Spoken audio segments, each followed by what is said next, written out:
इस लेक्चर में हम हीट वेव्स के बारे में डिस्कस करेंगे।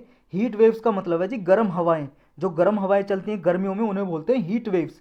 ये अक्सर राजस्थान और ये जो एरिया विदर्भा का एरिया महाराष्ट्र का यहाँ पे चलती हैं, कुछ तमिलनाडु का एरिया यहाँ पे चलती हैं, और नॉर्थ इंडिया में राजस्थान और हरियाणा में इन्हें लू के नाम से भी बोलते हैं। लू लू बोलते हैं जी गर्म हवाएं। ये किस कारण चलती हैं, क्या रीजन है, क्या इनके लिए गवर्नमेंट ने स्टेप लिए हैं, सारा इसमें डिटेल करेंगे, डिटेल से स्टडी करेंगे। तो देखते हैं जी हीट वेव्स कैसे बनती हैं। ये हीट वेव्स जनरली ये ट्रैप्ड एयर के थ्रू बनती हैं जी, एयर के थ्रू ट्रैप्ड हो जाती है। एयर का मतलब, ट्रैप्ड का मतलब है कि फंस जाती है एयर। कैसे? देखो जी, अगर मूवमेंट हो हॉरिजॉन्टल, ये हॉरिजॉन्टल मूवमेंट है तो इसे बोलते हैं विंड, विंड है ये। और अगर वर्टिकल हो, वर्टिकल ऐसे वेव, मतलब ये अर्थ है जी, अर्थ से यहाँ पे वर्टिकल डायरेक्शन में ऊपर जा रही है, ये एयर है या एयर करंट, या नीचे डिसेंड हो रही है या नीचे ऊपर असेंट हो रही है। वो असेंट का मतलब ऊपर जा रही है या नीचे आ रही है जी, डिसेंड हो रही है, ये होती है एयर। तो इसके वजह से ये होता है जी, ट्रैप्ड हो जाती है एयर यहाँ पे एटमॉस्फेयर में, और हाई प्रेशर बन जाता है जी यहाँ पे। जैसे कि होता क्या है कि जो ऊपर से डिसेंड कर रही होती है एयर, डिसेंड करती है तो इसकी वजह से हाई प्रेशर बन जाता है। और ऑलरेडी क्या है जी यहाँ पे, जैसे अप्रैल मई जून के टाइम में यहाँ पे टेम्परेचर ज़्यादा होता है, ये प्लेन्स में या नदर्न इंडिया में, राजस्थान हुआ, विदर्भा का रीजन हुआ जी, महाराष्ट्र का, तो ये रीजन है हरियाणा वाला रीजन। इस रीजन में क्या है, टेम्परेचर वैसे ही हाई होता है, और एयर जैसे मान लो डिसेंड कर रही होती है, तो ये डिसेंड कर रही होती है, तो ये फिर यहाँ पे जैसे डिसेंड करेगी तो इसके बाद क्या है, ये डाइवर्ज हो जाती है एयर। डाइवर्ज होने का मतलब जैसे डिसेंड किया और ये इधर चली गई, इधर चली गई, फिर आके फिर ये असेंड कर जाती है।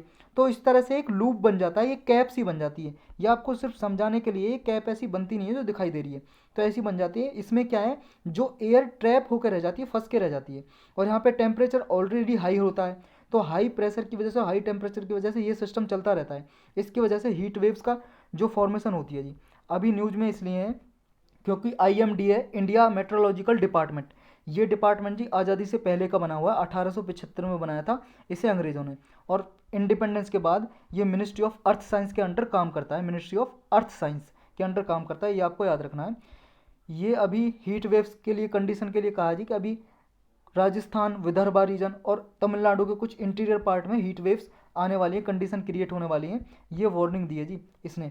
वार्निंग इसलिए दी है क्योंकि वहाँ का टेम्परेचर क्या है, 40 डिग्री सेल्सियस से ज़्यादा हो चुका है मैक्सिमम टेम्परेचर, इसलिए वार्निंग जारी की है। और इस हीट वेव्स की कंडीशन क्या है जी, हीट वेव्स कब माना जाता है कि हीट वेव्स आ गई किसी एरिया में, मतलब गर्म हवाएं आ गई, वो उसकी कंडीशन है जी, वो कंडीशन सारी देखेंगे। देखो हीट वेव्स होती क्या है, आईएमडी कहता है कि heat waves considered when maximum temperature of station touches at least 40 degree. Heat waves तब मानी जाती हैं, मान लो जी, जब प्लेन प्लेन की बात हो रही है। अभी प्लेन एरिया, प्लेन का मतलब है जी मैदानी क्षेत्र। मैदानी क्षेत्र कौन से होते हैं, देखो जी ये हमारा हिंदुस्तान है, पेन चेंज कर लेते हैं, ये जो एरिया है हमारे, ये है प्लेन एरिया, समझे, और ये कोस्टल एरिया जी, आपको पता होगा ये कोस्टल एरिया, क्योंकि ओशन से टच है, ये कोस्टल एरिया हो गया। और एक होता है जी हिल एरिया, जहाँ पहाड़ वगैरह होते हैं। जैसा आपको पता ही होगा जी, जैसे मान लो अर्थ से ऊंचाई पे जाएंगे तो टेम्परेचर घटता है, डिक्रीज होता है, बढ़ता नहीं है, ये याद रखना। जैसे हम ऊपर जाएंगे टेम्परेचर डिक्रीज होता है टॉपोस्फेयर तक। टॉपोस्फेयर जो एटमॉस्फेयर की लेयर है, उसके बाद आती है जी स्ट्रेटोस्फेयर। स्ट्रेटोस्फेयर में टेम्परेचर फिर इंक्रीज होना स्टार्ट हो जाता है, लेकिन टॉपोस्फेयर तक टेम्परेचर डिक्रीज होता है, माइनस होता है जी। जैसे यहाँ पे अर्थ पे टेम्परेचर मान लो जी 20 डिग्री है, जैसे ऊपर जाएंगे तो टेम्परेचर घट जाएगा।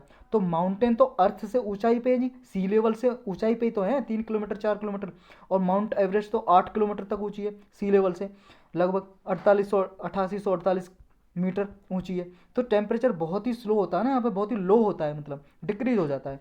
तो हिली एरियाज के लिए हीट वेव की कंडीशन अलग है, कोस्टल एरियाज के लिए अलग है, और प्लेन एरिया के लिए अलग है। वो क्या क्या है अभी हम देखेंगे एक एक करके।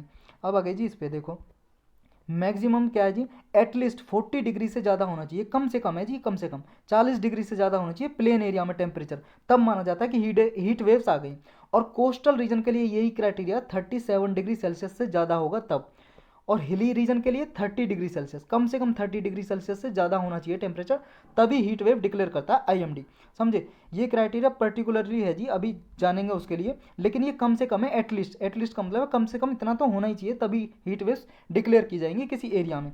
लेकिन जो मेन क्राइटेरिया है जी वो है ये क्या है कि हीट वेव तब डिक्लेयर करता है जब मान लो किसी प्लेस का टेम्परेचर नॉर्मल टेम्परेचर है और उससे ज़्यादा कम से कम 4.5 से लेकर 6.4 डिग्री टेम्परेचर ज़्यादा हो गया है।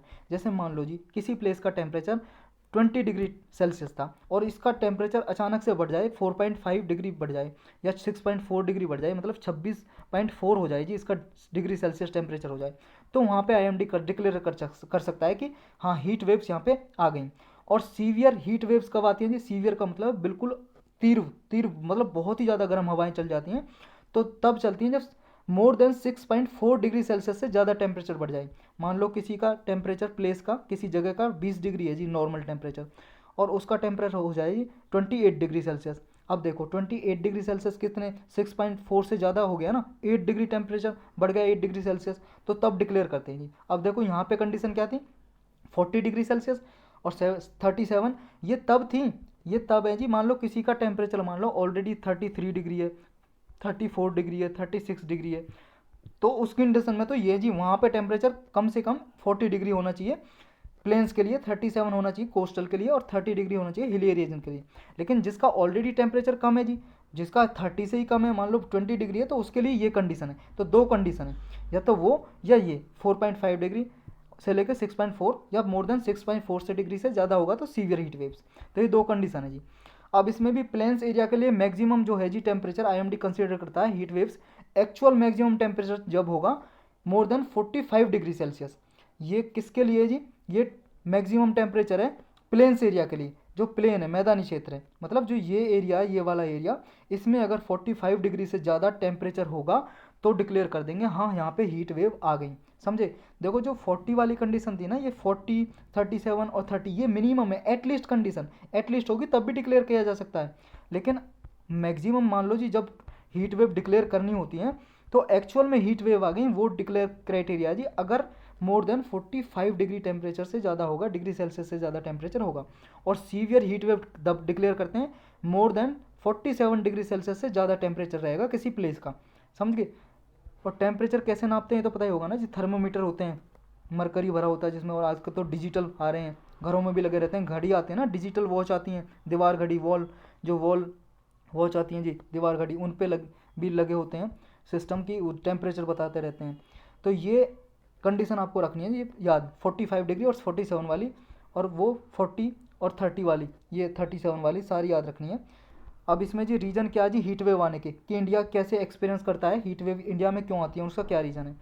इसका रीज़न है जी, एक तो इंडिया में क्या है जी अर्बन एरियाज में ज़्यादा कंक्रीट सरफेस हो गया है, मतलब हर जगह जहाँ पे देखो जी सड़कें पक्की बन गई हैं, पूरी ज़मीन कच्ची तो कहीं पे बची ही नहीं है, सारी पक्की ज़मीन हो गई है, मतलब सड़कें बन गई हैं, रोड बन गए हैं, या फिर मतलब होम वगैरह, फैक्ट्री वगैरह, तो कहीं पे ज़मीन खाली बहुत ही कम है अर्बन एरियाज में, मतलब वहाँ पे लैक ऑफ ट्री कवर है जी, मतलब पेड़ बहुत ही कम है, जिसकी वजह से क्या है, पेड़ तो टेम्परेचर एब्जॉर्व कर लेते हैं जी और ठंडा रखते हैं प्लेस को, लेकिन जहाँ पे कंक्रीट ज़्यादा होती है अर्बन एरियाज़ वगैरह में वहाँ पे ज़्यादा होता है।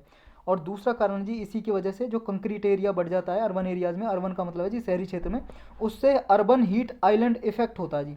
अर्बन हीट आइलैंड इफेक्ट की वजह से क्या होता है कि टेम्परेचर 3 to 4 डिग्री सेल्सियस ज़्यादा होता है इन अर्बन क्षेत्र में, अर्बन एरियाज़ में, मतलब जो शहरी क्षेत्र होते हैं। ग्रामीण एरिया की वजह से, ग्रामीण एरिया से कंपेयर करें तो अर्बन क्षेत्र में, अर्बन जो एरिया है जी शहरी क्षेत्र, उसमें 3 to 4 डिग्री सेल्सियस ज़्यादा होता है ग्रामीण क्षेत्र से। अब ये अर्बन हीट आइलैंड इफेक्ट क्या होता है जी, इसे देखते हैं। देखो जी ये है, मान लो ये है सिटी, ये सिटी है, समझे, और इसके अराउंड है जी रूरल एरिया, ग्रामीण क्षेत्र। ये यहाँ पे रूरल एरियाज में आपको पता होगा खुले खेत फील्ड वगैरह हैं, और यहाँ पे ट्री कवर प्लांट वगैरह बहुत सारे हैं, खुला खुला है सब कुछ। और यहाँ शहर में आपने देखा होगा कंक्रीट है जी, हर तरफ बिल्डिंग ही बिल्डिंग है, ऊंची ऊंची बिल्डिंग है, समझे, हाई बिल्डिंग है। और यहाँ पे रोड वगैरह बने हुए हैं, पक्के रोड, कंक्रीट रोड, कंक्रीट से बने हुए हैं जी, कोल वगैरह से। तो यहाँ पे जो टेम्परेचर होगा जी वो क्या है, एब्जॉर्व कर लेता है, ये कंक्रीट ज़्यादा टेम्परेचर एब्जॉर्व करता है और रिलीज नहीं कर पाता, ये ट्रैप्ड हो जाता है जी टेम्परेचर। ये बिल्डिंग क्या कर लेती हैं जी, टेम्परेचर को एब्जॉर्व कर लेती हैं, सोख लेती हैं, जिसकी वजह से क्या है, जैसे दिन में सोख लिया जी टेम्परेचर, और रात में क्या होगा फिर, रात में ये टेम्परेचर रिलीज करती है, यहाँ से रिलीज होगा जी चारों तरफ, जैसे बिल्डिंग ने एब्जॉर्व कर लिया तो चारों तरफ ये टेम्परेचर रिलीज होगा। और जब टेम्परेचर रिलीज होगा तो आसपास के एरिया का टेम्परेचर तो इंक्रीज होगा। लेकिन यहाँ के सिटी है, सिटी के बाहर ये रूरल एरियाज, यहाँ पे तो ऑलरेडी टेम्परेचर क्योंकि ज़्यादा था ही नहीं, क्योंकि यहाँ पे बिल्डिंग बहुत कम है, यहाँ पे तो ट्री कवर बहुत ज़्यादा है, इसकी वजह से यहाँ पे थोड़ा ठंडा है, कोल्ड कूलर है यहाँ से रिलेटिवली अर्बन एरिया। तो ये क्या है जी, रूरल एरिया के अगर कंपेयर करें तो सिटी एरियाज में 3 to 4 डिग्री टेम्परेचर ज़्यादा होता है कंक्रीट की वजह से, और इसकी वजह से रात में भी टेम्परेचर बढ़ जाता है जी नाइट में। इसी इफेक्ट को बोल दीजिए क्या, urban heat island effect. Urban heat island effect इसी को बोलते हैं कि रूरल एरियाज के कंपेयर में सिटी एरियाज का टेम्परेचर ज़्यादा हो जाता है। वो क्यों होता है सारा हमने देखा अभी। नेक्स्ट रीज़न क्या है जी, ये जो हीट वेव्स आ रही हैं ज़्यादा, एक है जी ग्लोबल एवरेज टेम्परेचर बढ़ रहा है ग्रीन हाउस गैस की वजह से। पास्ट 100 ईयर से देखें जी तो 0.8 degree Celsius temperature global average temperature बढ़ चुका है। नेक्स्ट क्या है, नेक्स्ट है जी हमारा कि हायर डेली पीक टेम्परेचर, दिन में भी टेम्परेचर ज़्यादा होता है जी, और longer more intense heat waves चलती हैं जिसकी वजह से और टेम्परेचर और इंक्रीज होता है। नेक्स्ट इसका रीज़न है जी यूवी रेज, जो सन से हमारे सूरज से निकल रही होती है ना यूवी अल्ट्रा वायलेट रेज, उनकी वजह से भी हीट वेव जोन क्रिएट हो जाता है। नेक्स्ट है जी exceptional heat stress, combination of exceptional heat stress and predominantly rural population makes India vulnerable to heat waves. तो ये भी एक रीज़न है जी। अब why ahead for India, how India should deal with heat waves. Heat wave से India कैसे डील कर सकता है जी, कैसे हैंडल कर सकता है इस सिचुएशन को। इसको जी पहले देखो जी क्या क्या करना चाहिए। बात ये है हीट वेव्स को रोकने के लिए, मतलब इससे देखो हीट वेव्स तो रोका तो नहीं जा सकता, लेकिन बचने के लिए तो कुछ उपाय कर सकते हैं ना अभी शॉर्ट टर्म में। वो क्या होंगे जी, एक तो आइडेंटिफाई करो हीट हॉटस्पॉट को, जहाँ पे हीट वेव्स ज़्यादा चलती हैं उन एरियाज़ को आइडेंटिफाई करो जी मेट्रोलॉजिकल डेटा के हिसाब से। जो आईएमडी डेटा रिलीज करता है कि यहाँ पे इस प्लेस में हीट वेव्स चलती हैं, वहाँ पे एरिया को आइडेंटिफाई करो और उस लोकल हीट एक्शन प्लान बनाओ जी, उसके लिए इम्प्लीमेंट करो इन प्लान को। लोकल हीट एक्शन प्लान है जी, जहाँ जिस एरिया पे टेम्परेचर ज़्यादा उस हिसाब से ही प्लान बनाओ कि यहाँ पे इस टेम्परेचर से कैसे निपटा जाए, कैसे एड्रेस किया जाए। नेक्स्ट है जी जो एग्जिस्टिंग हेल्थ स्टैंडर्ड है या लेबर लॉज हैं उनमें भी रिव्यू किया जाए जी। उनका रिव्यू का मतलब है उन्हें चेंज किया जाए। जैसे मान लो जी जो पर्सन है, जैसे लेबर वर्क करते हैं जी, वर्कर हैं कर्मचारी वगैरह, वो दिन में काम करते हैं, तो कुछ ऐसा सिस्टम बनाना चाहिए कि वो 12 से लेकर 4 बजे के बीच में उनका मतलब रिसेस होना चाहिए जी, छुट्टी होनी चाहिए, मतलब रेस्ट करें इस टाइम में। क्योंकि गर्मियों में आपने देखा होगा जी 12 से 4 के बीच में बहुत हाई टेम्परेचर होता है। नॉर्मली तो 2 से लेकर 4 बजे के बीच में टेम्परेचर बहुत ज़्यादा होता है जी, जो हीट सबसे ज़्यादा इसी टाइम पे निकलती है। लेकिन अगर 12 से 4 के बीच में रेस्ट ले लिया जाए तो हीट वेव से बचा जा सकता है जी इसमें। तो कुछ ऐसे लेबर लॉज में चेंजेस किए जाने चाहिए। नेक्स्ट है policy intervention and coordination across 3 sector. ये 3 सेक्टर हैं, इनमें जी कोऑर्डिनेशन होना चाहिए। हेल्थ में वाटर और पावर ये नेसेसरी है जीवन यापन के लिए, तो इनमें जी कोई कोऑर्डिनेशन होना चाहिए सबके बीच में। नेक्स्ट है प्रमोशन ट्रेडिशनल एडेप्टेशन प्रैक्टिसेस। कुछ ट्रेडिशनल प्रैक्टिसेस हैं टेम्परेचर से बचने के लिए, तो वो अडॉप्ट करनी चाहिए। जैसे इंडोर स्टेइंग इंडोर, मतलब घरों में ही रहना चाहिए, जब हीट वेव्स चल रही हों तो बाहर नहीं निकलना चाहिए। नेक्स्ट वियरिंग कंफर्टेबल क्लॉथ्स, मतलब कपड़े ऐसे पहनने चाहिए जी जो हीट को कम एब्जॉर्व करते हो। जैसे गर्मियों में आप देखना होगा कि ब्लैक कपड़े जो पहनते हैं ना, ब्लैक काले कपड़े पहनने से क्या है, ये सारी जो रेज हैं विबग्योर आ रही होती हैं विबग्योर के फॉर्म में सन से, ये सारी रेज को एब्जॉर्व कर लेता है ब्लैक कलर, और ये इसकी वजह से इसमें गर्मी ज़्यादा लगती है जी, ज़्यादा हीट हो जाती है, बॉडी को हीट कर देती है। तो इसलिए सजेशन दिया जाता है कि वाइट कपड़े पहनो गर्मियों में, हमेशा वाइट क्लॉथ। तो इस तरह से ये वाइट क्लॉथ पहन के कंफर्टेबल जो क्लॉथ्स हों कॉटन वगैरह के, उनसे पहन के भी हीट वेव से बचा जा सकता है। नेक्स्ट है जी simple design structure features. Simple design structure होने चाहिए किसके, घरों में, जैसे शेडेड विंडोज़ वगैरह होनी चाहिए, अंडरग्राउंड वाटर स्टोरेज टैंक होना चाहिए, या हाउसिंग मटेरियल को इंसुलेट करना। जैसे हाउसिंग मटेरियल का इंसुलेट करने का मतलब मान लो जी जैसे खिड़की दरवाजे वगैरह पे कुछ तिरपाल वगैरह डाल देना, कुछ मतलब कर्टेन वगैरह लगाना जिसकी वजह से हीट अंदर ना घुस पाए। तो ये प्लान मतलब इम्प्लीमेंट कर सकते हैं। नेक्स्ट है जी एडवांस इम्प्लीमेंटेशन होना चाहिए लोकल हीट एक्शन प्लान का। लोकल हीट एक्शन प्लान वही है जी जिस जगह पे जिस हिसाब से टेम्परेचर है उस हिसाब से ही प्लान होना चाहिए और उसको इम्प्लीमेंट करना चाहिए एडवांस लेवल पे। Plus effective inter agency coordination होना चाहिए। जो एजेंसी है जी जो टेम्परेचर के लिए काम करती हैं, जैसे आईएमडी हुआ जी, तो इनका बीच में जी कोऑर्डिनेशन होना चाहिए आईएमडी जैसे डिपार्टमेंट का, ताकि वो हीट वेव से बचने के लिए कुछ स्टेप्स ले सकें और जो वनरेबल ग्रुप्स हैं वनरेबल एरियाज़ में उनको प्रोटेक्ट कर सके गवर्नमेंट। तो ये स्टेप लेना चाहिए जी। इस लेक्चर में सिर्फ इतना ही था।